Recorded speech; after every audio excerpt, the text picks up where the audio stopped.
हौसले अगर हो बुलंद तो आंधियों में भी चिराग जलते हैं। ऐसा ही कुछ इस गोरखपुर की माटी में अनन्या सिंह के भी उसमें देखने को मिला, जहां इस माटी की बिटिया ने कुछ ऐसा मुकाम हासिल किया है कि लोग इसकी वाहवाही करने पर मजबूर हो गए हैं। हालांकि एक मिडिल क्लास फैमिली से ही बिलोंग करने वाली अनन्या ने संघर्ष भी बहुत किया, बहुत सी दुश्वारियों का भी सामना इसे करना पड़ा, लेकिन इसने हिम्मत नहीं हारी और अपने एक मार्ग पर चलती रही, जिसको प्रशस्त करने के लिए, इस मुकाम को हासिल करने के लिए इसने बहुत संघर्ष किया। और अब जानते हैं इस अनन्या से कि किस तरह से इसने मुकाम को हासिल करने के लिए क्या क्या परेशानियां दुश्वारियां सही हैं और किस तरह से समाज को इसने बौना साबित करते हुए एक ऊंचाई प्राप्त की है। आइए अनन्या से जानते हैं। अनन्या, सबसे पहले तो आपका यूपी न्यूज़ 18 पे स्वागत है। और हम जानना चाहते हैं कि अनन्या, आज आप इस क्षेत्र में इस संगीत के माध्यम से आपने बहुत मुकाम भी हासिल किया और साथ ही समाज के लिए भी आप कुछ करना चाहती हैं, क्योंकि आप ऐसी फैमिली से बिलोंग करती रही जहां आपने स्ट्रगल बहुत देखा है। तो आपको उस स्ट्रगल की बहुत अच्छी पहचान रही है, जिसको देखते हुए आपने सोचा, आपके मन में ऐसा आया कि मैं भी कुछ ऐसा करूं कि संगीत के साथ साथ अपनी प्रतिभा के साथ साथ न्याय करते हुए कुछ आम बच्चों के लिए, कुछ गरीब बच्चों के लिए, कुछ लोगों के लिए भी कुछ कर सकूं। तो क्या रहा, सबसे पहले तो आप अपने संघर्षों के जीवन को बताइए, कैसे आपने शुरुआत की, कैसे आपके मन में आया कि आप इस विधा में जाएं। सबसे पहली बात तो ये है कि संघर्ष तो जीवन भर ही करना होता है किसी भी इंसान को। लेकिन हम लोग चूँकि जब हम लोग पूर्वांचल से बिलोंग करते हैं और अगर एक मिडिल क्लास फैमिली से हैं और ऊपर से एक राजपूत लड़की है, तो फिर ये जो परेशानी है ये शायद और ज़्यादा बढ़ जाती है। वो इसलिए क्योंकि जिस तरीके की मान्यताएं चली आई हैं शुरू से कि नाच गाना करने वाले ये ऐसे होते हैं, वैसे होते हैं, तरह की बातें हैं, तमाम चीज़ें। तो सबसे बड़ा स्ट्रगल तो यही होता है कि इंसान अपने परिवार से बाहर निकल के जाए और कुछ अच्छा करने की कोशिश करे। सबसे पहला स्ट्रगल तो बाहर निकलना होता है, और उसको आप जिस तरीके से पार करते जाते हैं आगे तमाम कठिनाइयाँ, तो समाज में तो आप समझ ही रहे हैं किस किस तरह की कठिनाइयाँ हैं फ़िलहाल में। तो सबसे बड़ी बात यह है कि पहला घर से निकल के आप बाहर कहीं स्थापित करते हैं अगर अपने आप को, तो वहाँ पर आपकी कठिनाइयाँ बहुत ज़्यादा आपके सामने तमाम चीज़ें आती हैं ऐसी। लेकिन वही है कि आप अगर हिम्मत से काम लेंगे और अपने ऊपर भरोसा रखेंगे तो फिर कुछ भी हासिल कर सकते हैं। तो बस धीरे धीरे मैंने भी ऐसे ही किया। और शुरुआत में परिवार से कुछ ज़्यादा ऐसा सपोर्ट नहीं था। मम्मी माता जी मेरे साथ थी, मेरे दादाजी साथ थे, लेकिन अब चूँकि फादर नहीं थे, क्योंकि उनका ऐसा सोच विचार नहीं था, उनका एकदम ऐसा सोच नहीं पाते थे वो कि इस तरीके का भी कुछ अच्छा कर सकते हैं, क्योंकि इस फील्ड के बारे में जानकारी भी बहुत कम थी, मुझे ऐसा लगता है। और जिस तरीके का माहौल शुरू से लोगों ने देखा है, ऑर्केस्ट्रा एंड ऑल, तो सबको ये लगता है कि संगीत नाचने गाने का मतलब ऑर्केस्ट्रा होता है। तो धीरे धीरे जब मैं आगे अब बढ़ती गई, कुछ अच्छा करती गई, फिर तमाम न्यूज़ चैनल पे आती गई, टीवी चैनल्स पे आती गई, फिर ऐसे तमाम चीज़ें होती गई, तो उनका भी सोच जो है वो धीरे धीरे बदल गया और अब वो भी मुझे काफ़ी सपोर्ट कर रहे हैं। तो ये बहुत बड़ा स्ट्रगल है एक लड़की होकर पूर्वांचल से बाहर निकल के जाना, अपने आप को बाहरी दुनिया में, समाज में स्थापित करना, क्योंकि अपने घर में तो सब शेर होते हैं ना, अपने शहर में तो सब शेर हैं। जो बाहर निकल के जाके काम कर रहा है जहाँ पे आप किसी को नहीं जानते हैं, आप अपनी शिक्षा भी आप खुद की शिक्षा भी खुद ही ग्रहण करवा रहे हैं, और साथ बहुत सारी ऐसी चीज़ें हैं। तो उस वक्त ऐसा लगता है कि अगर आप हिम्मती नहीं हैं और आपके अंदर जज्बा नहीं है और आप लॉयल नहीं है अपने कैरियर के प्रति, आप अपने सोच के प्रति आप ईमानदार नहीं हैं अगर, तो फिर आप ये सारी चीज़ें हासिल नहीं कर सकते हैं। तो यही सारी चीज़ें हैं जिनकी वजह से मैं आगे बढ़ पाई और कुछ अच्छा करने की कोशिश करी।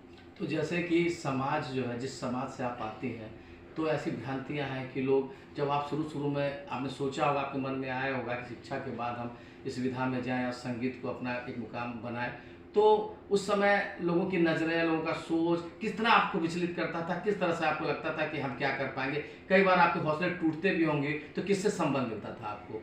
देखिए, अब इसके बारे में अगर मैं बात करूं तो इतना कुछ मैंने देखा है अपने लाइफ में, और इस तरह का स्ट्रगल देखा है कि अब उससे ज़्यादा की उम्मीद तो मैं कर ही नहीं सकती।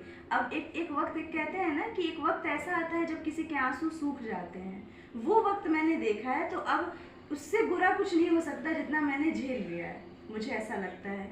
सबसे पहली बात तो यही है कि एक लड़की होकर अगर आप कुछ अच्छा कर रहे हैं तो समाज में भी तमाम तरह के लोग हैं कि अरे इतना आगे कैसे बढ़ गई, ऐसे कैसे करने लगी, लड़की होके कैसे करने लगी, तमाम चीज़ें। फिर लोगों की सोच ऐसी है, क्योंकि मैं तो साइंस की स्टूडेंट रही हूँ, मैं तो मैथ साइंस से मैंने अपना 12th करा है। उसके बाद फिर मैंने ग्रेजुएशन किया है उत्तराखंड से। उसके बाद अब मैं पोस्ट ग्रेजुएशन कर रही हूँ संगीत से ही, जो कि छत्तीसगढ़ से कर रही हूँ मैं। खैरागढ़ यूनिवर्सिटी से मेरा पोस्ट ग्रेजुएशन लास्ट ईयर है, मेरा MA का सेकेंड ईयर है। तो बात ये है कि संगीत की जो शिक्षा है उसके बारे में लोगों को ज्ञान ही नहीं है। संगीत की शिक्षा शायद मैथ्स और साइंस से भी बहुत ज़्यादा टफ है, क्योंकि मैं तो उसकी भी स्टूडेंट रही हूँ और मेरा इंटरेस्ट है म्यूज़िक में, फिर भी वो मुझे कहीं ना कहीं टफ लग रहा है। तो इट मीन्स कि वो जो शिक्षा है और वो इतना वास्ट कोर्स है उसका, लोगों को एकदम ज्ञान नहीं है इसके बारे में। लोगों को लगता है कि वो 4 लाइन का जो गाना गा दिए और उसे थोड़ा नाच लिए और ऐसे एंटरटेन कर लिए, यही म्यूज़िक है। बट एक्चुअल में म्यूज़िक क्या है, वो अगर लोग जाके अच्छे से देखेंगे, पढ़ेंगे हिस्ट्री निकाल के तमाम चीज़ें, तो ही उन्हें समझ में आएगी। और जो भी चीज़ें जो मुझे विचलित करी हैं वो सबसे ज़्यादा तो यही है कि कोई लड़की अगर आगे बढ़ रही है तो उसको बदनाम करने के लिए 4 लोग आगे इसलिए आ जाते हैं ताकि वो टूट जाए, उसका हिम्मत जो है वो टूट जाए और फिर वो सब कुछ छोड़ छाड़ के घर बैठ जाए। उसको इतना बुरा बोल दो कि फिर वो बर्दाश्त ही ना कर पाए और वो टूट के एकदम अपने घर पे बैठ जाए, फिर वो कुछ कर ना पाए। तो सबसे बड़ी बात तो यही होती है। जैसे लोगों के लिए कहना बड़ा आसान होता है कि वो लड़की है तो लोगों का बड़ा संबल मिल जाता है तो वो इसलिए कर ली, लेकिन एक लड़की होकर वो क्या क्या झेलती है, क्या ये लोग कभी सोच पाते हैं? तो तमाम चीज़ें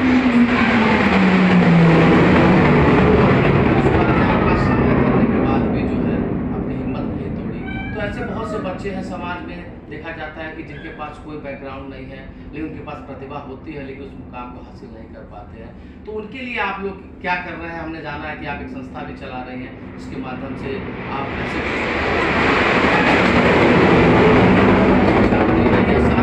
कुछ म्यूजिक भी सिखा रहे हैं, बता रहे हैं कि वो अपने जीवन में कुछ कर सकें। क्या है इसके विषय में बताएं। जी, मैं एक संस्था चला रही हूँ जिसका नाम राम राग। राम राग का मैं अर्थ बता दूं सबसे पहले आपको कि राम राग में राम शब्द का अर्थ जो है वो भगवान राम नहीं है, बल्कि संपूर्ण भारतवर्ष की संस्कृति है।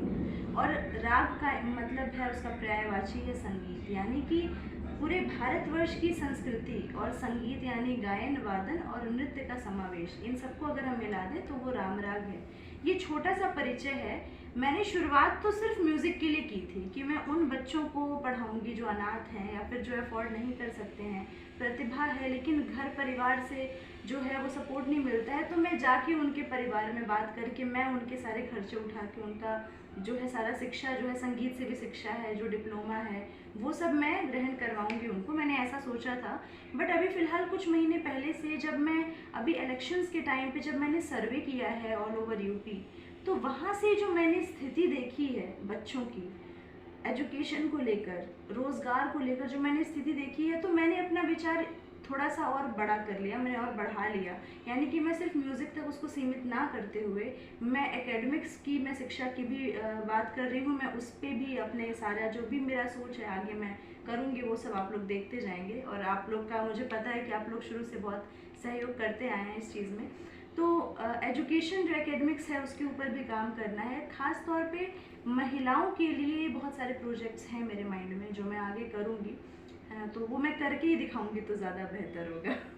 तो अनन्या, आप इतना सब कुछ करने के बाद भी कहीं से प्रेरणा मिलती है जब आपको सम्मान मिलता है कोई, तो अब तक किस तरह का सम्मान आपको मिला जिससे आपको बहुत प्रेरणा मिली और आपको लगा कि सम्मान प्रेरणा देने के लिए और उसका सम्मान ऊँचा करने के लिए होता है, तो किससे सम्मानित अब तक हो चुकी है कि लोगों ने आपको सम्मानित किया है? इसके विषय में कुछ बताएं। जी बिल्कुल सर, मैं बताना चाहूँगी कि सबसे बड़ी बात तो यही है कि अगर आप कुछ कर रहे हैं और सही दिशा में कर रहे हैं, अच्छा कर रहे हैं, तो सबसे पहला तो जो आपको बहुत ज़्यादा मजबूती देता है वो आपके अपने कुछ खास लोग होते हैं जो आपको बहुत ज़्यादा मजबूती देते हैं, आगे बढ़ने के लिए प्रोत्साहन देते हैं।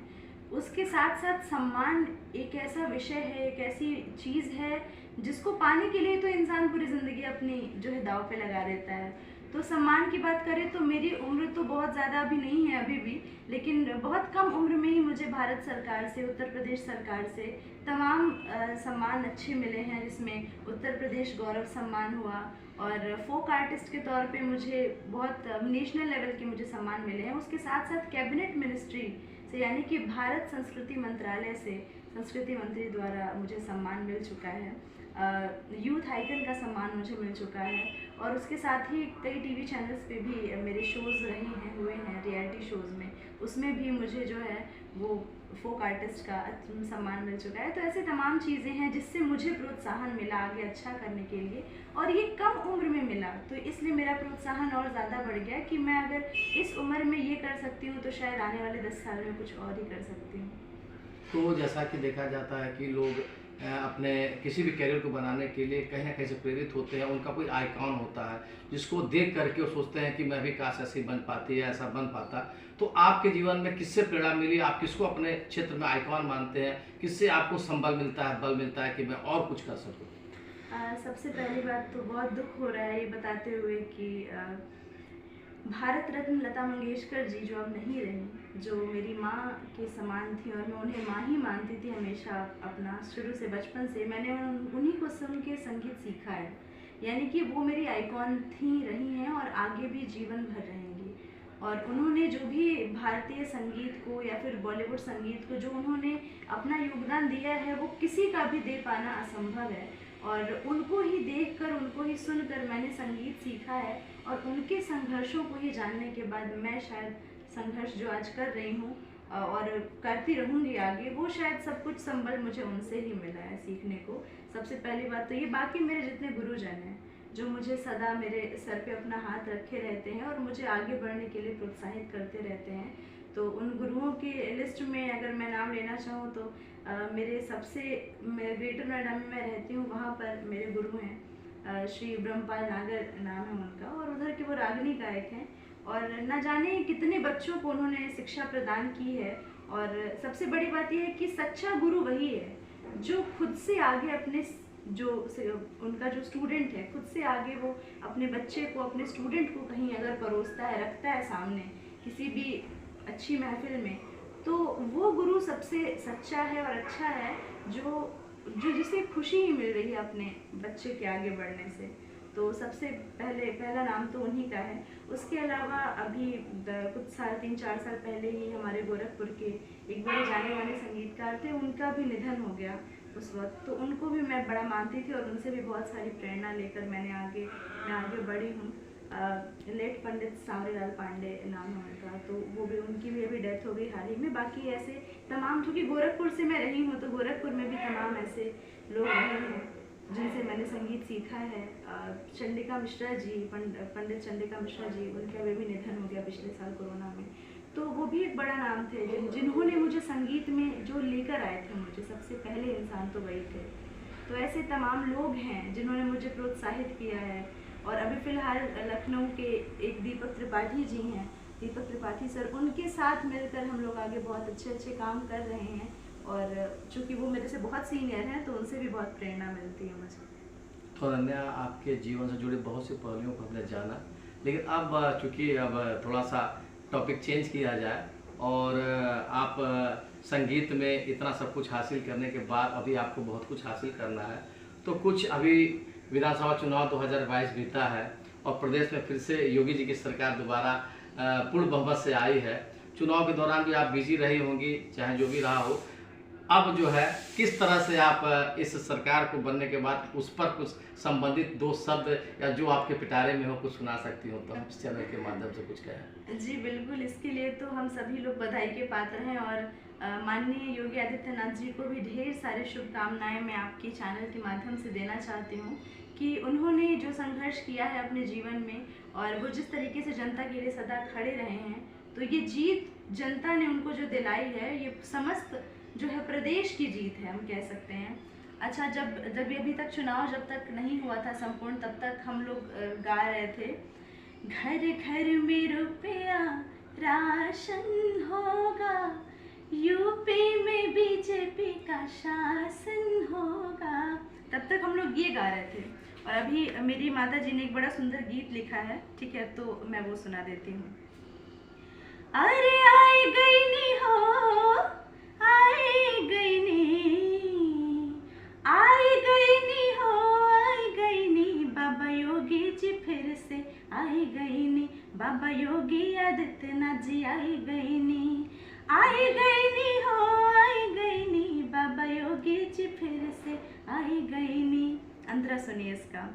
राम मंदिर निर्माण जन जन के सपना, जन जन के सपना हो, जन जन के सपना, अरे जन जन के सपना हो, अरे भक्तन के सपना पुराए गई नी। बाबा योगी जी फिर से आई गई नी, बाबा योगी जी फिर से आई गई नी।